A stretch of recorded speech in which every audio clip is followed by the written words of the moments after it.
When a client approaches us about having a master plan done for their project, we go through a whole series of steps to make that happen. We start generally with a goals analysis of their site, of their family, of their project, of their enterprise that they're wanting us to work on. After that, we generally do a site analysis. We'll do a visit to the site, spend a number of days, up to a week with the client, establishing what are the pre-existing structures on site, what resources are available to the project, and what might be useful in terms of moving forward with the design. You're going to put in topsoil, so that way we obviously won't lush vegetation, gardenings, and around landscaping. But at that point, I think, yeah, you need to just lay out where you're going to be. I think you can get 10 or 12 the bungalows. This is a great way to create shade really fast and get something delicious from it. Saying on the swales, we were speaking about if we put the dirt up too high, then in the dry season the water table can drop so far that whatever you plant it dies. I think it's just watching the water that flows. After that, we go back to the drawing board. We start scratching ideas, working with each other, working with the team of designers, and figuring out what is the most appropriate set of strategies and techniques which might bring about achieving the goals for this family, for this enterprise, for this project. To protect against that, so that's something we've already learned. It can be a lesson learned. Yeah. Mm-hmm. And also aesthetically. And it's a direct resource from the local community right here. Yeah. So every single bot is going to those people that worked for it. They didn't buy anything at Tesco Lotus to be able to supply those materials, which is nice. Yeah, that's what we want to support.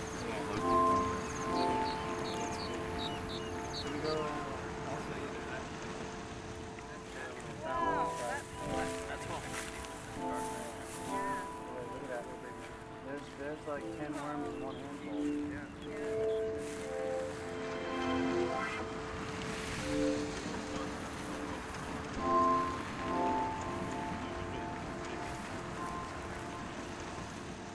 Ultimately, with the master plan, what we're looking for is to achieve our holistic goals.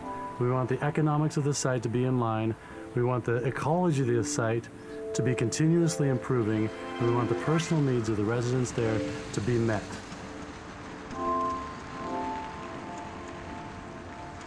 In the fields behind me, we're implementing a combination of orchard, food forest, and alley cropping corn systems over here. One of the first steps we're going to go in to do with this is to put in swales. About 600 meters of swales, 3 contoured lines of swales we put in behind me in the coming months. Those swales primarily are intended to sink in all the water that falls during the rainy season and benefit the land throughout the year. That water will penetrate the soil and be held down in the water table and be accessible to the plants throughout the year.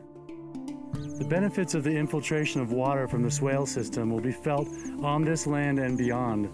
Additional water into the water tables and accessible water to all the plants on site will bring a lot more greenery to this land throughout the dry season.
Incredible to see the amount of growth that's taken place in a short 9-month period here.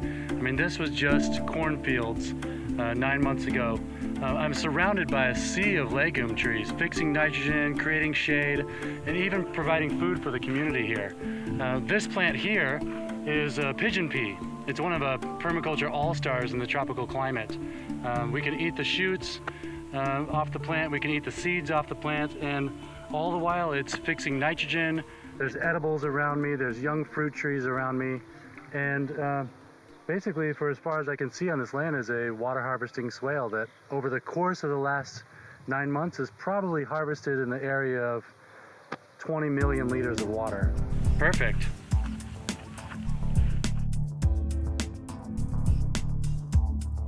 Through the implementation of these enhancement strategies, we're looking to reduce erosion, to build healthier soil, to increase yields, and in turn make it more profitable for the farmers here.